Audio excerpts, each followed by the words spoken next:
In the fall of 1995, 5 students rented a creaking 2-story house a few blocks off the State College in Ashfield. The landlord called it vintage. The floorboards called it tired. The dashboard brown carpet asked to be forgiven. On the brick fireplace sat a hulking Zenith tube TV with rabbit ear antennas wrapped in a tangle of aluminum foil and Christmas light wire. There was no remote, only a dial that clicked through a map of snow static and the occasional late-night station. Maya was the de facto lead journalism major, steady hands, steady voice.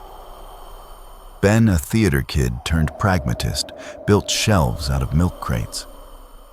Rico could fix anything with a roll of black electrical tape. Hannah wore flannel, carried a camera, and said almost nothing until she had something worth saying. Lila, the youngest, scribbled poetry on the edges of coupons and dragged her pillow everywhere like a talisman. They found the place on a Xeroxed bulletin board, the kind crowded with tear-off phone numbers and tutoring leaflets. 5 bedrooms furnished Quiet Street the paper had read. A quiet street, yes. But the neighbors' windows were mostly black, and the closest corner store had a faded sign that still advertised cassette rentals. That first evening, they stood in the living room, unpacking a box of mismatched mugs, an old VHS player humming on the shelf, while a home-recorded tape spun the picture caught in a loop of birthday candles and someone laughing off-screen. The Zenith whispered with a constant low hiss, even when the VCR wasn't playing. Rico fiddled with the back panel. The plastic was warm and slightly sticky the way old machines hold on to the heat of hands. Maybe it just needs a break, Ben said. Maybe it's older than God, Hannah said. The landlord had told Maya almost as an afterthought that the previous owner had passed away in the house years ago. He couldn't say when, or he wouldn't. They divided rooms, shimmied mattresses up narrow stairs, and argued over freezer real estate. A flyer from 1987 was pinned inside the kitchen cabinet, a missing woman with sharp eyes and a perm. Underneath, someone had written in pencil, long faded, "Edgar never sleeps when Channel 3 is on." None of them noticed it right away. That night, the house took a long breath. The fridge motor groaned. The ductwork tapped like knuckles along a pipe. Ben draped a towel over the TV to kill the glow, but a faint pulse still traced the edges like a heartbeat through thin skin. At 12:17 a.m., Lila woke to a noise she couldn't place.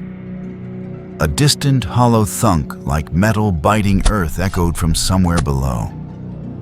She sat up and held her breath. Silence, then a tiny crackle that climbed the stairs and found the gap under her door. The TV exhaled a sheet of white hiss, a sound like surf heard through walls. She padded into the hall. The house had settled into its own temperature, a cool, pocketed draft that slid against her ankles, warmer by the stairwell, colder just beyond the landing. She passed Hannah's door and saw a strip of light, like a ruler beneath it.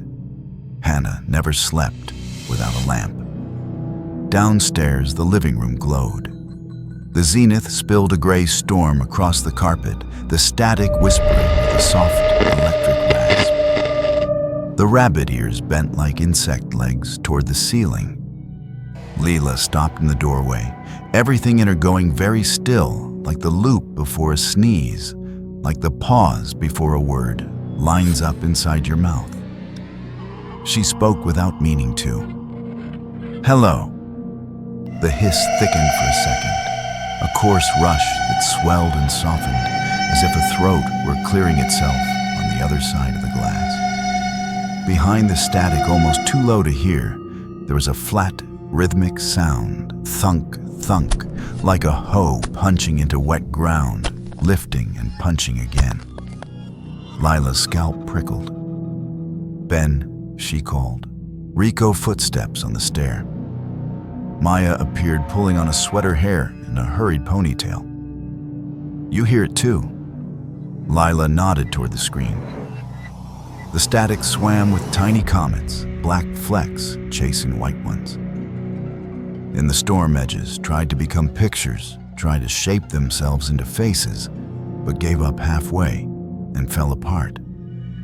From deep inside the sound, there came a low animal moan, the kind cattle make when their fence is given rolling up out of a chest that is too big for the cry. It didn't fit in a TV. It didn't fit in a living room. The moan wavered, broke, and rose again, a ragged bellow so slow it felt like time had caught on it. Maya closed the distance to the set with the caution of someone approaching a wild thing that might bolt. She reached for the dial. It clicked through channels all the same. Snow hiss, no picture. Hannah came down next, camera in hand, and Rico behind her, knotting his robe. "Bad cable," Rico offered. "There's no cable," Hannah said. And even if there were that, she gestured. "That's not a broadcast." The ho-thunks carried a rasp, the scrape of grit on metal, the dull weight of packed soil receiving the bite. It sounded like the backyard. There was no backyard inside the TV, and no shovel down their chimney. Lila clutched her pillow under one arm. "Whoever is doing this, it's not funny," she said, which sounded like the kind of thing someone says to make the room behave. Ben yawned so widely, his jaw clicked, wandered in, and blinked at the TV. "It's probably picking up interference," he said, but his voice lacked conviction. "From what a farm," Maya said. "There aren't any farms near." She stopped. That low sound again.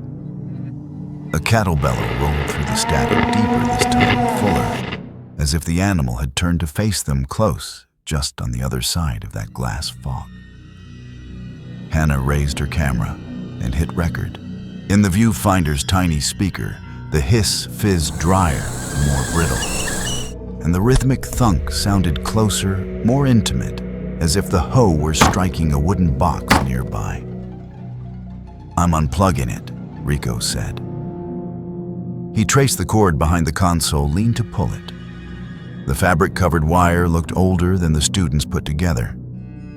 He tugged. The plug came free in his hand. The TV did not go quiet. The hiss slowed, then heaved, then surged like surf that had remembered its own tides. The white scrambled landscape on the screen grew brighter, almost silver. Layla stepped backward until her calves met the couch. "I don't like this," she whispered. "Leave it," Maya decided. "We'll call the landlord in the morning." A report snapped through the room. The quick, rhythmic pop of distant, faulty electricity, followed by a thin keening inside the static, like a wire sung too tight. It was brief and then gone, but in its wake, something delicate had broken open. A picture tried to form a room with a square of window, a chair, a pale smear that wanted to be a person. Hannah leaned closer, as if proximity could coax clarity out of chaos. "Do you see that?" "Yes," Maya said. "No. I don't know." Ben, stubborn in the face of what he couldn't explain, stepped forward until his shoes were almost touching the wood frame. His reflection floated over the storm of pixels, a ghost layered on ghosts. He smiled, uneasy to prove something to everyone, including himself. "Watch this," he said, and he lifted his hand palm toward the glass. The hiss rose an octave, a thin blade of sound that cut through the room and made the hair on Lila's forearms stand on end. For a second, the snow swirled inward, as if his palm stirred it like water. "Stop," Maya said. "Ben, don't." He took his hand backstage, bowed, trying to shrink the moment into a bit. "See, Ghost TV loves me." They laughed, but it was a laugh that sits on top of fear, like a toy boat trying to hold down a lake. From the belly of the static, the hoe struck again. Thunk, grit lift. Thunk, grit, lift. Hannah's camera hummed. Somewhere upstairs, a pipe pinged a single drip dropping into a hollow elbow. "Okay," Maya said, drawing the line you draw when you can't draw any other. "We're going to bed. Nobody touches the TV. Nobody stands in front of it. Morning is a better scientist than midnight." They retreated on that sentence. Lila passed the couch and felt a colder patch of air prick her ankles the side of her legs. She didn't look back. She didn't want to give the room the satisfaction. Upstairs, Maya lay awake and listened. The house answered itself, and a stair groaned. A heating register sighed. The refrigerator muttered in the kitchen like someone practicing apologies. She thought of the pencil note in the cabinet, something about Channel 3, and wondered why she hadn't told the others. Because you didn't want it to be true. Her mind said practical as a clipboard. Below them, the zenith glowed to nobody. The static softened, then thickened, then softened again, breathing. Low in that breath, the cattle moan returned, stretched thinner than before, as if traveling a long distance through heavy air. Hannah raised herself up on an elbow, decided, and swung her feet out of bed. The camera was still downstairs on the console. She didn't like leaving her lens in rooms she didn't trust. On the landing, the air carried the faintest smell of dust warmed by electronics, the ozone-sweet scent of sparked metal. She went one stair at a time, avoiding the third step, which squeaked from the center. The living room was dimmer now, ash-colored. The TV's silvering light washed the walls into a single flat plane. The camera sat where she'd left it. Hannah reached for it. The hiss shifted a soft, sibilant slide, like a match drawn along a strip without stripe. She froze, hand above the strap. Then came the thunk again, slower now, as if whoever swung the hoe were tired, but wouldn't stop. She turned toward the screen. In the snow, the shape had tried again to be a picture. It was a chair, empty. Next to it, a rectangle like a TV inside the TV. A smaller window of static within static. Hannah's breath caught a reflex more than fear. "Edgar," she heard herself say. But she didn't know why she chose that name. Perhaps the house had told her. Perhaps the pencil did through the cabinet door.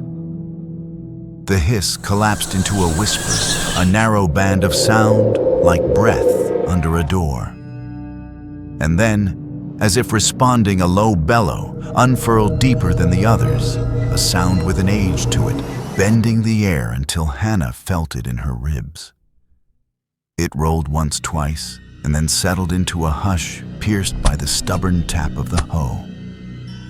Hannah backed away. "Okay," she said softly to everything. "Okay." When she made the top of the stairs, the hallway felt wrong. By a degree, a coat of paint, a shade too dark, a door frame shifted a fraction left. Behind her, the TV let out a brief, bright pop, like a kiss struck on a live wire, then returned to its low, oceanic breathing. Morning found them chalky with poor sleep and bright ideas for rationalization. They turned the TV to face the wall. Rico taped the plug into a loop with his electrical tape, as if that mattered. Ben wrote a post-it "Do not touch" and stuck it to the top like a crown. At 11:06 p.m. the following night, without anyone near it, the zenith turned itself on. The hiss began as a whisper and rose layer by layer until the air just above the carpet trembled with it. From the static's throat came the thunk patient and relentless metal soil lift. Metal soil lift. And underneath, so low you could mistake it for your own blood, a tired, grieving cattle call hauled itself into the room and lay there breathing beside the couch. They did not sleep. The Zenith TV faced the wall. Its cord was looped, taped, and buried beneath a stack of textbooks. Rico even joked about calling a priest, but nobody laughed too hard because that didn't feel like much of a joke anymore. By the second night, silence carried weight. It wasn't silence at all, more like the house listening back. The walls creaked when you weren't looking. The kitchen faucet dripped slower, thicker, as if the water itself was tired. Maya tried to keep order, scribbling plans into her spiral notebook. We ignore it. We don't look at it. We make this house ours. But when night came and the clocks pushed past 11:00, the quiet began to build in their stomachs. They all knew. The thing downstairs wasn't done with them. At 11:06 p.m., just as before, a faint hiss unfurled in the living room, a soft sigh that swelled and trembled until the carpet seemed to breathe. "No way," Ben muttered from his mattress. "It's unplugged." But the sound didn't care. The hiss grew teeth biting into the corners of the house, filling the staircase like invisible smoke. They gathered without speaking, pulled by the sound like moths to heat. At the bottom of the stairs, the zenith glowed, though its back faced them, its light outlining the wall in a jagged halo. "Don't," Maya said. But Ben, reckless as ever, walked forward and turned the set back around. The screen stormed. A blizzard of static raced across the glass, the hiss steady, relentless, with the deep undercurrent of shovels striking earth-thunk grit lift. This time the image fought harder to take shape. The blur twisted, broke, and then there, a shadow sitting in a chair. Still. Watching. "Do you see him?" Hannah whispered. Lila clutched her pillow tighter. "I don't want to." The hiss cut into a sharp crack like an axe splitting kindling and slumped back into its surf. Rico shook his head. "This is technology. Old wiring. Interference. Something explainable." But his voice quivered like paper. Then the sound came again. A long guttural moan, low and wide, like cattle calling across a foggy pasture. The cry dragged against the static, stretching, groaning, pulling the air thinner around them. Edgar, Maya whispered. She hadn't meant to speak it. The name came on its own, delivered through her teeth. Ben snorted nervously. "Okay, which one of you is pranking me?" Because if this is a setup, the hiss lunged louder, swallowing his words before collapsing into a shrill pitch that made their ears ache, a sound like nails scraped across glass. They staggered back. The picture on the screen flickered again, this time clearer. A pair of hands pale and shaking, trying to push forward as if pressing through fog. "Nope," Rico said. "Nope, nope, nope." He grabbed for the cord, but it was still unplugged. His hand froze on the fabric insulation, useless, as if the plug was nothing but decoration. The sound shifted, and they all froze. It was digging again, metal striking dirt, wet soil collapsing in slow clumps. The rhythm was steady, almost patient. Whoever dug was in no hurry. Then came something new. A wet smack followed by a hollow knock like earth landing on a mailbox. Lila whimpered. "He's burying someone." Nobody corrected her, because she was right. Maya forced herself forward. "We don't watch. We don't give it attention. Turn it around." She grabbed the wooden frame, shoved, and faced the TV to the wall again. The sound muffled, but did not stop.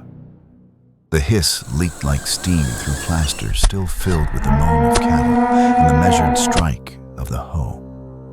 That night, they slept in one room, all 5 of the mattresses pushed together like children at a sleepover gone wrong. No one admitted why, but they all wanted Wall's warmth and each other's breathing as proof they weren't alone. The dark pressed heavy. The house did not rest. Every so often, faint pops of static snapped through the air, as if carried upstairs on dust. The sound of metal biting soil crept into their dreams, synced with their heartbeat. Hannah clutched her camera like a weapon. She wanted to film it again, but she was terrified that each recording only invited the thing closer. And yet, the Zenith did not need invitations. The next morning, the world looked normal again. Sunlight through thin curtains, cereal crunching the whir of the fridge. The TV sat in its corner, face turned to the wall, blank and heavy. They made a pact not to touch it. But in houses with old ghosts, pacts are about as strong as cobwebs. By evening, nerves frayed. Ben insisted they were letting themselves spiral. You know what happens when theater kids get no sleep. They improvise horror stories out of nothing. Then you sit with it, Maya challenged. 1 hour, alone. Prove it's nothing. Ben smirked, but his throat bobbed when he swallowed. Fine. At 10:58, he took his place on the couch, legs, stretched arms behind his head. The Zenith loomed in front of him, screen still dark. The others retreated upstairs, though none of them shut their doors. They all listened. At 11:06 sharp, the hiss ignited, rushing outward like a storm wind. The static poured white light into the room, sharp and pulsing, painting Ben's face in flashes. "Cute trick," he said aloud. "You don't scare me?" The hose struck. Thunk, grit, lift. The sound was close, so close it seemed to come from beneath the couch itself. Ben forced a laugh. Yeah, very haunted barn. I get it." The moan came next, a cattle cry dragging itself through invisible wires long enough to rattle the windows in their frames. Ben stood up, nervous now, hands curled. "Guys," he called. No answer. The others were frozen upstairs, hearts locked, unable to move. On the screen, the static swirled and separated. A chair appeared. A man sat in it, blurred but solid enough to cast a shadow. His head tilted forward. His hands twitched. "Edgar," Ben whispered. The name burned his tongue. The man in the chair raised his head. His face was nothing but snow, but the sockets were dark and deep. The hiss collapsed into a single searing shriek, then fell silent, leaving only the steady sound of soil being shoveled. Ben stumbled backward, tripped over the rug, and shouted up the stairs. "Turn it off! Somebody turn it off!" Nobody came. Nobody could. The Zenith grew brighter, almost alive. The hands in the static reached forward, stretching, widening, straining the glass, as though the TV were only a thin skin. And then pop. A sharp electric snap like a bulb bursting, followed by the slow, dragging moan of cattle, louder than ever before. The others broke. They rushed down the stairs, tripping over each other. The TV was dark. Ben sat rigid on the couch, eyes glassy, mouth open, breathing shallow. He didn't respond when Maya shook him. He didn't blink when Rico snapped his fingers. On his wrist was a smear of gray dust, fine and grainy, the same shade as static. That night, Ben slept on the couch, eyes wide open. His chest rose and fell, but he never closed his eyes. Not once. Ben never closed his eyes. The third night, they all noticed. His pupils didn't track properly. His stare was fixed, distant, as if something still played on the screen inside his head. Maya tried shaking him awake at breakfast, but he was already awake. He never blinked. He never answered questions directly. He just whispered one word again and again, almost like a chant, watching. Watching. Watching. By noon, Rico had had enough. "We need to get him out of this house. Whatever it is, it's frying him." But Ben refused to leave. He clung to the Zenith like a moth to flame, even when they dragged him outside for air. He paced the porch, muttering. When they pulled him farther away, his skin flushed pale and cold sweat prickling his temples. The moment he saw the front door again, He rushed inside and planted himself back near the set, whispering that same word and watching. Lila hugged her pillow in the corner. It has him. It's not letting him go. That night, the others pushed the couch against the basement door, hoping to distance Ben from the TV. But at 11:06 p.m., right on cue, the hiss bloomed again, a long exhale that rattled picture frames on the wall. Ben screamed from upstairs. "Let me down, he's waiting." They bolted to his room, but the door was locked from the inside. His voice cracked through the wood. He says the dirt is soft. He says the box is open. From downstairs came the steady rhythm of digging thunk scrape lift. The sound shivered through the floorboards like nails dragged across bone. "Break it," Maya ordered. Rico rammed the door with his shoulder until the cheap frame splintered. Inside, Ben was gone. The window was still locked, no sign of escape. Only his bedsheet, twisted and shredded, lay on the mattress. In the corner on the plaster wall, faint gray streaks marked the shape of fingers pressed hard, dragging downward. Below them, the cattle's long moan surged again, vibrating through the vents, echoing until it trembled in their teeth. Lila sobbed. "We're next." The camera evidence. Hannah, trembling, replayed her tape from the first night. She had filmed the static, the faint outline of the chair. But now, as the VHS spun, something new appeared, something none of them had seen before. The static flickered, and in between frames, for just a second, there was Ben. His face slack, his mouth open. Behind him, a figure leaned forward in the chair. Maya paused, the tape heart hammering. That wasn't there before. Rico shook his head. Tapes don't change. They don't add things. But the tape had changed. The speakers fizzed, releasing a whisper that wasn't recorded by Hannah. "You see me now." The room went ice cold. The tape clicked, the VCR whirred, and then the speakers filled with the sound of shovels striking earth-thunk grit lift. Hannah ripped the tape out and threw it across the room.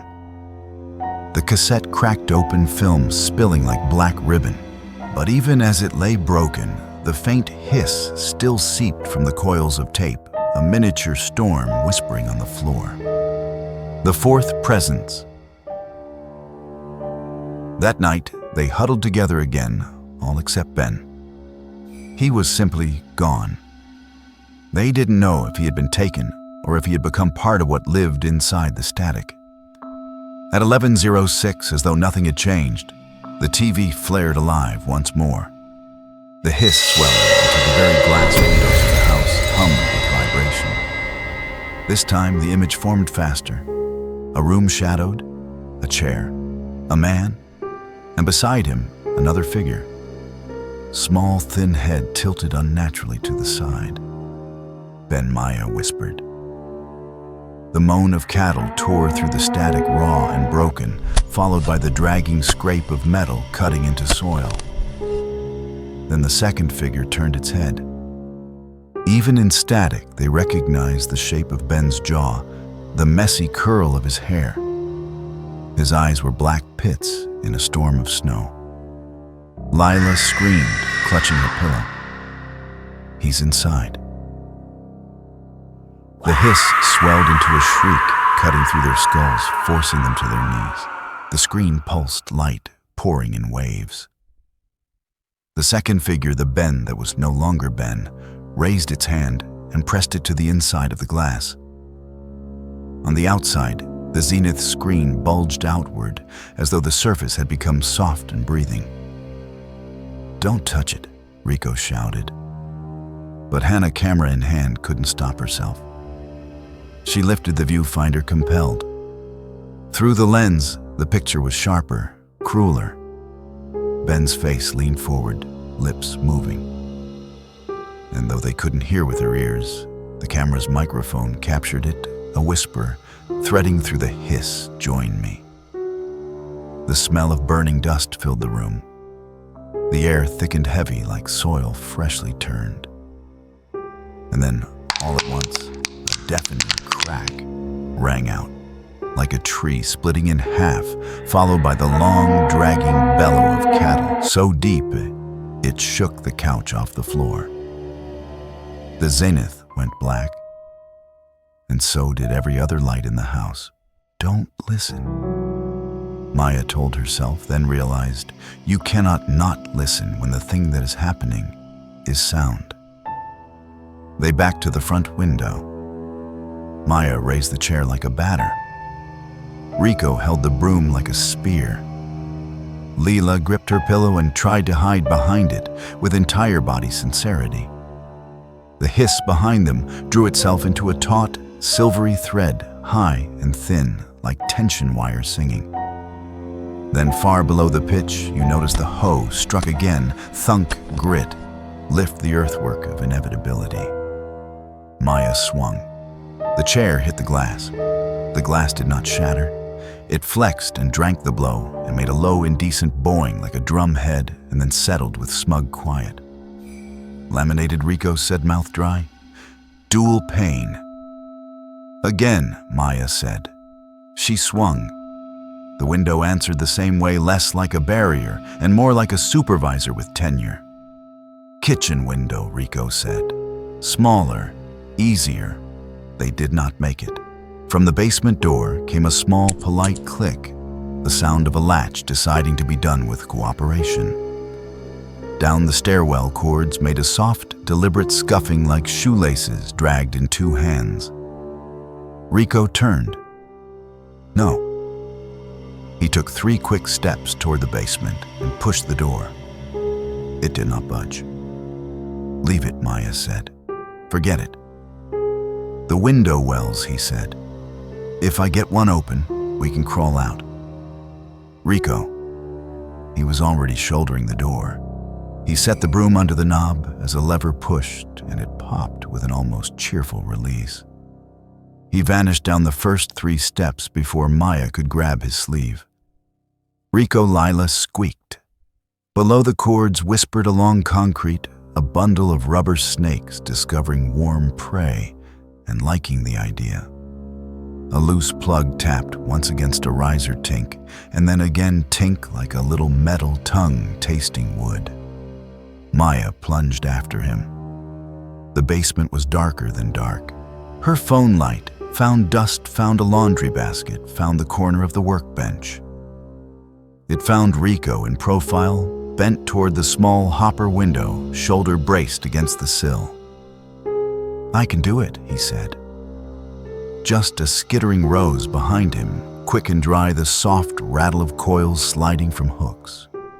Something thumped lightly against his calf, a loop of cable saying hello, and a second later, another loop patted his other leg. Rico Maya said, stop, back up, now.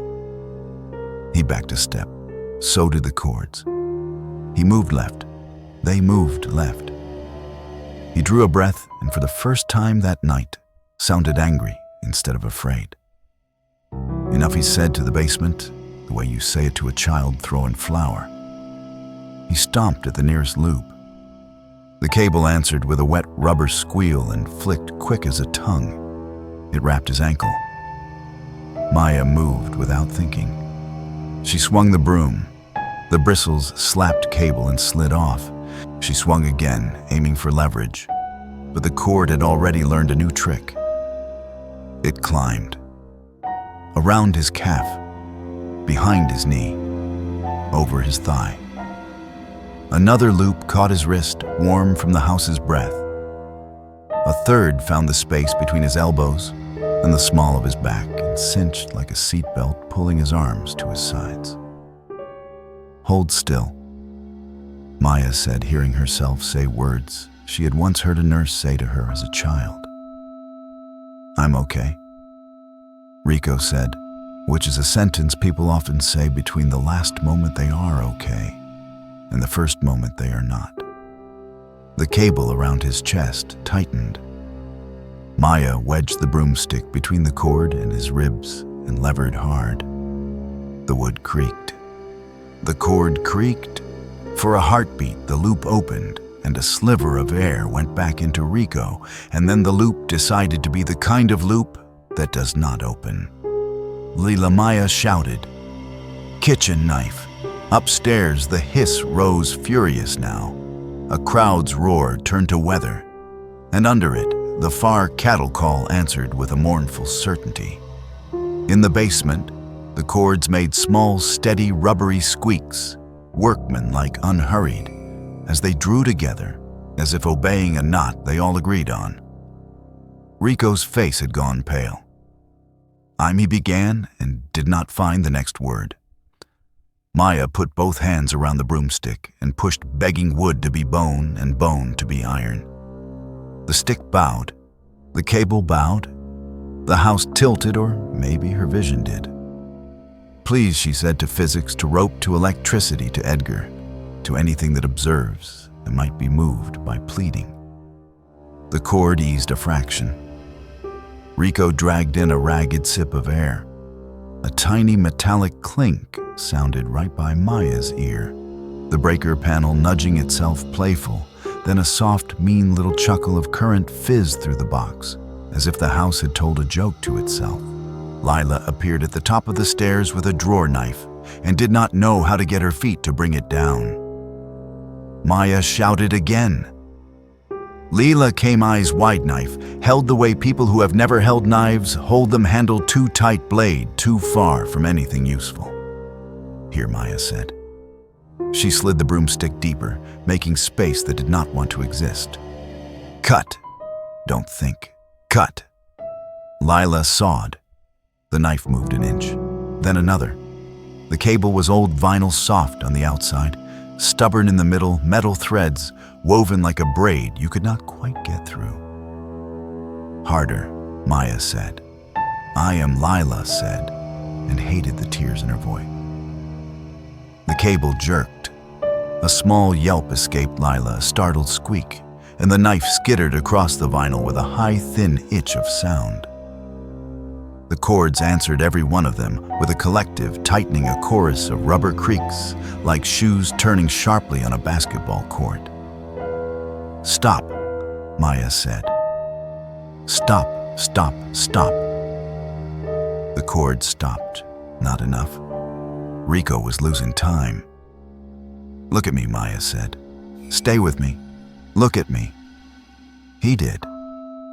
The cords decided they did not enjoy being looked at and tightened again, shy and cruel. Maya put her mouth near his ear. "You are not furniture," she said to him, to the house that wanted to inventory him. "You are not inventory." He smiled a fraction, and his mouth made a shape for a joke he did not have time to tell. The cord around his chest pulled once more, not even hard, just decisively, the way you close a suitcase when you have decided to sit on it. The loop tightened. The other loops agreed. Rico's eyes softened, then stilled like screen burn in. Maya kept pushing on the stick long after there was no pressure pushing back. She did not put down the broom handle until Lila put a hand on her sleeve and said her name, as if saying the name could bring back the person the way, in fairy tales, a true name has power. They stood there a long time that might have been a minute and might have been an hour. It felt like the kind of time you sit through in waiting rooms. Upstairs, the TV let out a small, satisfied sigh. Barely a sound, and the hiss settled into a low, oceanic cradle. From some other place, the cattle called once and went quiet, as if the pasture had at last gotten its count right. Maya closed Rico's eyes, because there are only so many things we know how to do. "Leela," she said, voice wrecked, but trying to be a bridge, "we have to go." "How?" Lila asked. Her hands shook. She had lost the knife. It took her a foolish human moment to realize she had set it neatly on the workbench, the way you set a thing down when you think you will need it again. "Window," Maya said. "Now." They muscled the hopper window. It stuck. They shoved. It opened 6 inches, then more. Cold, honest air slid in and made Maya briefly, stupidly happy. She should have climbed through without thinking. Instead, she listened. From directly above them, a chair's legs knocked once against the floor talk, deliberate as if testing where the boards were strongest. A long, dragging scrape followed chair legs, traveling slowly here, then here, toward the spot where the TV waited below. The hiss grew soft enough that they could hear another sound inside it, the faintest of syllables, someone trying out names. Li Han. Maya grabbed Lila's wrist. Up, she said. Now, we make for the street window again. We use the chair as a ram together. We don't stop for anything. They climbed. They reached the kitchen. The living room met them like a stage. The TV's glow was a moon. Hannah lay where they had left her, neat and unfair. The cords that had hunted now lay obediently against baseboards, demure as shoelaces tied in bows. Don't look, Maya told Lila. Lila looked. She looked because humans look. Because curiosity is older than safety. Because when something awful takes a friend, you check to make sure it hasn't given them back in some new form. She looked and saw the chair on the screen closer to the glass than before, and saw the figure in it tilt its head, and saw the second figure beside it lean forward until the snow slid down off its brow like rain. Ben, she said, and hated that she still hoped. A whisper threaded the hiss, sweet and boyish and wrong, little Lila. From the empty air of the room, another whisper answered, lower and older Edgar. The two names braided. The sound was not loud, but it was everywhere the way humidity is everywhere. Lila took a step backward and bumped the side table. A framed photo they had found in a drawer and stood up for company fell to the rug. The glass did not break. It made a short, bright ting and lay down, and the TV hissed a note of amused approval. Maya grabbed the dining chair again. Window, she said. 3, 2. A knock came from the TV, a single definitive rap, muffled and wooden, as if a knuckle had rapped from inside the glass. The hiss went quiet enough to be listening. Maya did not give it the grace of a pause. She swung. The window bowed again and frowned at them in silence. Again, she said. They braced together. They swung together. The window pulsed and refused. It would have been funny in a different house. Kitchen, Maya said. We go back, Lila didn't answer. Maya turned and saw at once what had happened and could not let the meaning into her. Lila stood in the bright wash of the TV eyes, wide pupils, blown pillow crushed in her arms, breath, shallow shoulders trembling in that way that says a person is holding a scream in with both hands. The hiss whistled a high fluting thread, and inside it something like the crisp, papery crackle of a million tiny moths beating their wings all at once. Then soft as a hand over a mouth, a voice slid along the sound. Look. Don't, Maya said. Don't look. Don't, Lila looked. The white swarmed her gaze like snow on windshield, and even from here, Maya could see the reflex kick of Lila's eyes trying to focus on the unfocusable. Blink, Maya said, as if blinking were a spell. Blink a lot. Blink. Lila kept looking. The brightness flooded and then pulled back like surf, and then flooded again, and each flood took something of her with it, and each pullback left her a little emptier. Maya made a decision. She stepped into the glow, swept Lila sideways, shoved her toward the hallway, and in the very same motion turned and faced the screen herself. It was like leaning into wind. It had volume and temperature and a will. The chair on the other side sat exactly where it had sat for nights that felt like a lifetime. The figure in it was patient. The second figure beside it, not Ben, not anymore, breathed the way the TV breathed. Maya said a voice that had once belonged to her father and to her grandmother and to her first-grade teacher and to the radio host who had kept her company the winter she got the flu, and to every voice that has ever said something that felt like care. The voice filled the hiss with low warmth, and the warmth hummed, and the hum made the pictures in the frames tremble once on the walls. She did not take a step forward. She did not have to. The screen took it for her. It bulged as it had for Hannah. She felt cool against her forehead, then a pressure that was not pressure more, a persuasion. Behind her, Layla whimpered. Maya could not spare herself to answer because the chair had moved, had scooted closer, had put her within arm's reach of the person in it, and she needed to understand if the shape was a person or only a plan. She did not reach. She refused the role the TV had written for her. "Come sit," the voice said, not unkindly. It said the word softly, so softly, that the sound was a garment laid over her shoulders, and the white noise stroked it smooth. "No," Maya said aloud, and the word felt foolhardy and perfect. Something in the screen balked. The chair halted. The second figure beside it cocked its head hard to the side, curious the way predation is curious. Maya stepped backward, breaking the surface tension. It held a moment and then let her go with a soft, elastic sigh. She grabbed Layla and dragged her down the hall, heart hammering high in her throat. Behind them, the hiss swelled offended, then settled into a tight, angry buzz that made the air taste metallic. Very far away, so far it might have been memory, a cattle call lifted once thin as thread and snapped. They reached the back door again. It was still itself. It refused like a polite person at a salad bar refuses the olives. But Maya felt the refusal give a centimeter. Then, too, "We can do this," she told Layla and herself and the house. "We can." They leaned in. From the TV came a single sharp sound, like a fingernail flicked against a glass, and then silence so sudden it had weight. Silence. The kind that makes you hear your own blood in your ears.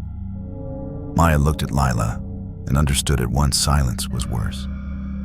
The sounds for nights had functioned like the bell on the collar of a predator. You knew where it was because it sang. "Without the bell, move," Maya said. "Now." They pushed the door. It opened. It opened. Cold night swung in. The street beyond was late September empty, the kind of empty that looks like safety until you realize how long it would take anyone to hear you. They stepped onto the stoop. Behind them from the TV, a voice not loud at all, but spoken in the center of the room, said a name, Maya. The name hit the back of her neck like a light tap. And in the yard across the street, a cow she could not see answered with a low, aching sound that did not belong in a town. She did not turn around. The door blew shut behind them with a mild wind.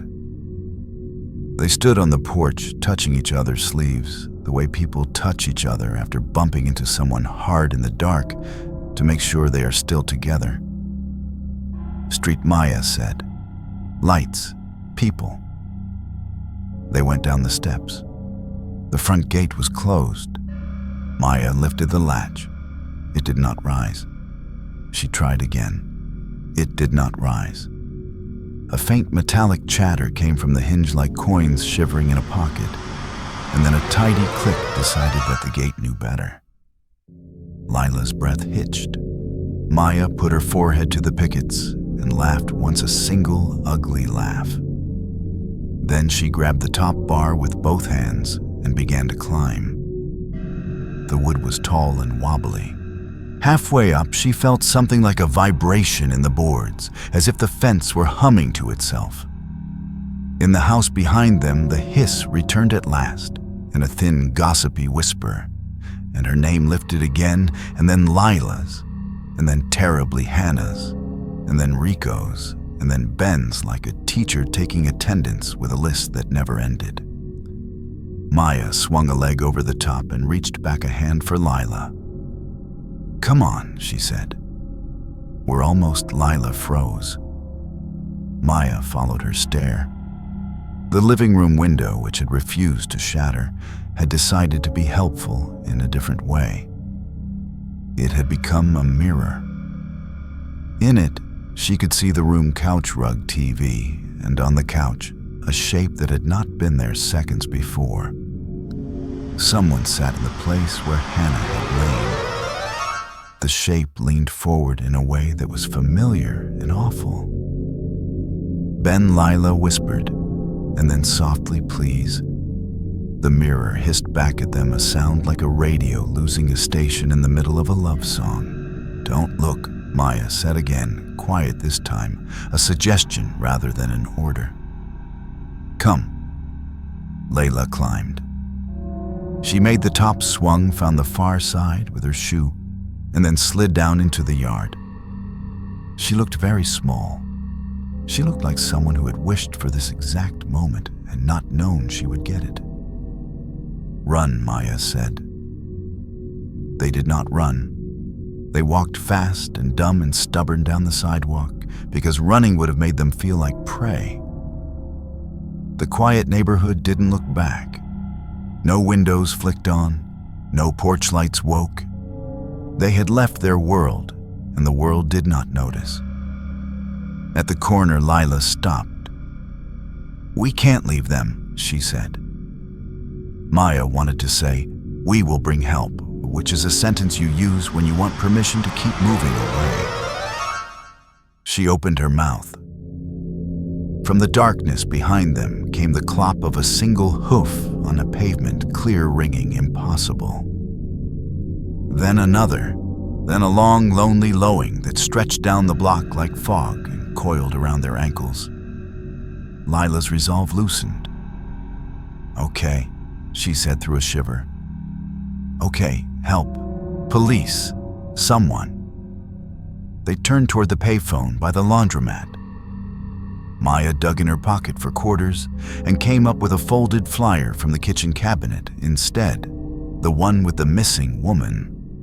On the penciled note, "Edgar never sleeps when Channel 3 is on." She did not remember putting it in her pocket. She did not remember reading it again. But there it was. She looked at the payphone. She looked at the flyer. She looked down the long, quiet street where no one was coming and no one would come. "We go back," Lila said, suddenly surprising herself. "We smash the TV. We end it." Maya opened her mouth to say no. She closed it. She nodded. "Together," she said. They turned back toward the rented house that had their names and would not stop saying them. Behind the curtains, in a room lit by a machine that had decided it did not need power to be a moon, and the hiss drew itself into a long, welcoming breath. They returned. Of course they returned. The house stood waiting, porch light flickering even though Rico had left that breaker off.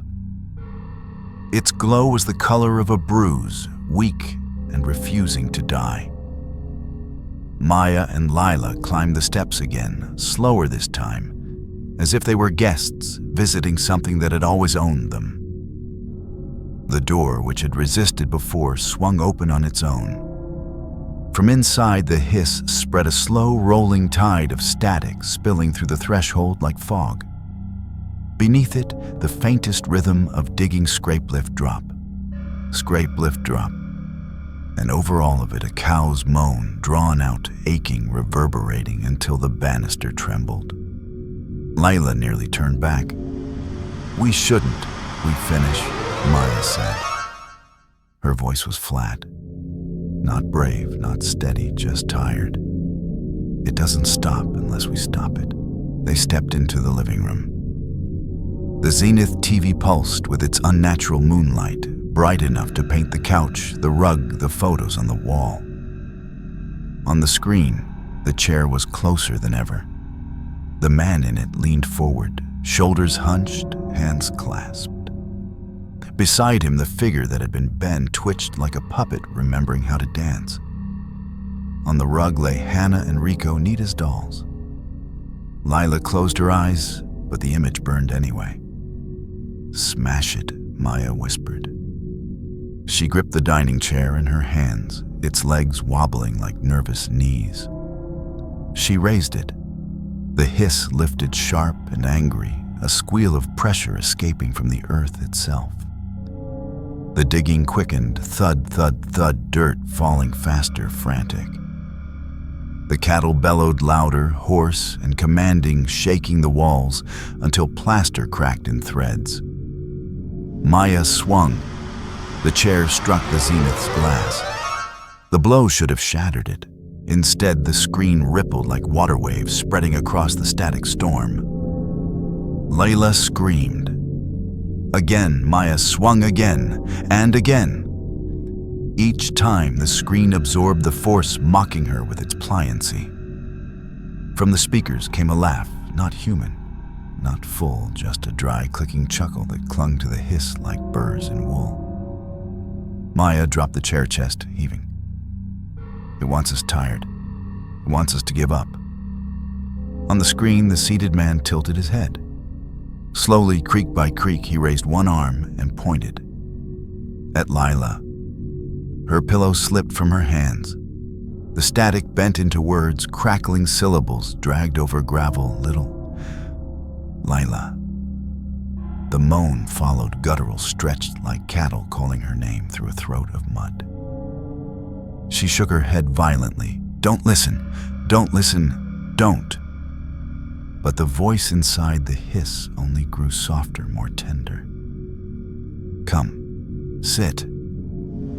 Layla stepped backward, nearly tripping. Maya grabbed her shoulders. Fight it. I can't. Tears blurred her eyes.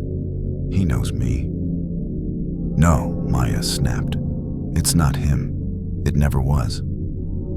The TV popped with static, a sharp burst like fireworks underwater, followed by the scratching whisper of nails across chalk. Lila clamped her hands over her ears. It didn't help. The voice was inside now, bypassing bone and muscle. The zenith flickered, and the screen showed Lila herself. Not here, not now, but a reflection, Lila sitting on the couch, staring, smiling, faintly, already claimed. She gasped, knees buckling. It's me. It already has me. Maya tightened her grip. Then we take it with us. She looked around. Gasoline, matches, anything. But the house had been stripped of tools, of weapons. All that remained was furniture and the endless breathing machine. Then she saw at the breaker panel in the basement. The source. The veins. If the TV drank power that wasn't plugged, maybe killing the veins could kill it. Basement, Maya said. No. Lila's voice was thin. Yes, we kill the whole house. They staggered downstairs. The cord stirred at their arrival, slithering faintly, a hiss of rubber against concrete. A loose plug knocked lazily, tink-tink, like a clock running out of patience. The breaker box pulsed faintly, as though lit from within. Maya grabbed the metal lever. It burned cold, colder than ice. She yanked it down. The entire house groaned, a vast, hollow shutter beams and pipes crying out in protest. The hiss swelled to a scream sharp enough to pierce teeth. The cattle bellow rose furious, a roar so deep dust fell from the rafters. And then dark. Silence. The zenith upstairs went black. They waited. Their breathing was the only sound. Is it over? Lila whispered. Maya almost believed. Until from the dead speakers above, faint, mocking static fizzled back to life, softer than before, sly and patient. No, Maya said. The TV didn't need power. The house itself had become its circuit. When they climbed back upstairs, the zenith was brighter than ever. The chair on the screen was empty now. The man was gone. The figure of Ben was gone too. But the static wasn't empty. It swirled thick and furious until faces appeared. Not just one, not two, dozens, all blurred, all screaming without sound. Hannah, Rico, Ben, others they didn't know, strangers, neighbors, people from years before. And then Lila and Maya, their own faces caught mid-fear staring back at them. Leela collapsed. It already has us. The hiss answered sharp and bright, like applause through broken radios. Maya clenched her fists. Then it doesn't matter anymore. She grabbed the heaviest chair she could find and hurled it not at the screen, but at the zenith itself. Wood splintered. The casing cracked. Tubes sparked, glass imploded. The house howled a full-body groan, every beam and nail screaming in chorus. Static poured out like wind, flooding the room in a storm of white noise. The cattle bellowed once more, so loud it seemed the earth itself split beneath them. The light died. The sound died. The zenith lay shattered smoke curling from its corpse. Silence. Real silence. They stood among the ruins, panting dizzy. Maya. Lila whispered. And then they heard it. From the broken TV, from the shards of glass and twisted wires, came a faint sound, a voice soft, patient, whispering a name. Not Hannah, not Rico, not Ben. It whispered Maya, then Lila. And finally, from the empty, shattered screen, the voice leaned closer, closer, until it seemed to speak into the ears of anyone still watching, anyone listening. Even outside the house, even in another year. You. The hiss roared back alive, wrapping the house, the street, the night endless and inescapable. Somewhere beyond in the dark, the sound of a shovel struck earth, and the lowing of cattle answered forever. The zenith never truly died.